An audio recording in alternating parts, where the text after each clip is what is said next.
राजस्थान के एक साधारण परिवार का एक लड़का कई वर्षों तक हाईकोर्ट में एक वरिष्ठ वकील के यहाँ मुंशी के रूप में काम करता था।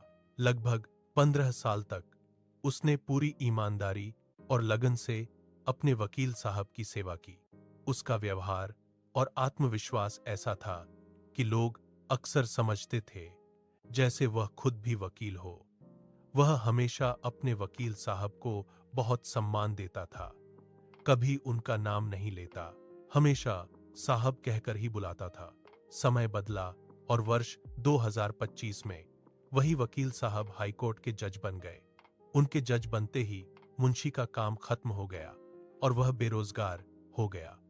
जज साहब के पास अधिकार था कि वे चाहें तो उसे सरकारी नौकरी दिला सकते थे, लेकिन किसी कारण से न जज साहब ने कहा और न ही उस मुंशी ने उनसे कुछ मांगा। बेरोजगारी के उन कठिन वर्षों में भी उसने हार नहीं मानी। दिन रात मेहनत की, पढ़ाई की और अपने सपने को जिंदा रखा। आखिर उसकी मेहनत रंग लाई।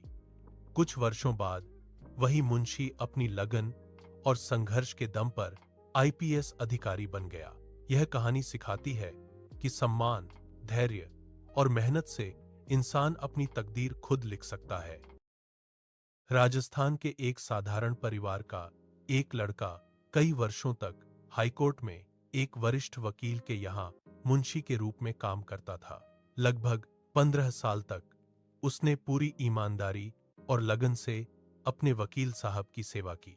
उसका व्यवहार और आत्मविश्वास ऐसा था कि लोग अक्सर समझते थे जैसे वह खुद भी वकील हो।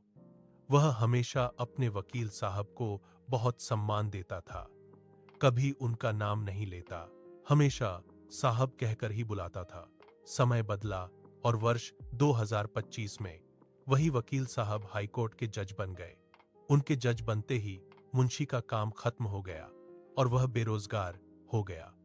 जज साहब के पास अधिकार था कि वे चाहें तो उसे सरकारी नौकरी दिला सकते थे, लेकिन किसी कारण से न जज साहब ने कहा और न ही उस मुंशी ने उनसे कुछ मांगा। बेरोजगारी के उन कठिन वर्षों में भी उसने हार नहीं मानी। दिन रात मेहनत की, पढ़ाई की और अपने सपने को जिंदा रखा। आखिर उसकी मेहनत रंग लाई। कुछ वर्षों बाद वही मुंशी अपनी लगन और संघर्ष के दम पर आईपीएस अधिकारी बन गया। यह कहानी सिखाती है कि सम्मान, धैर्य और मेहनत से इंसान अपनी तकदीर खुद लिख सकता है।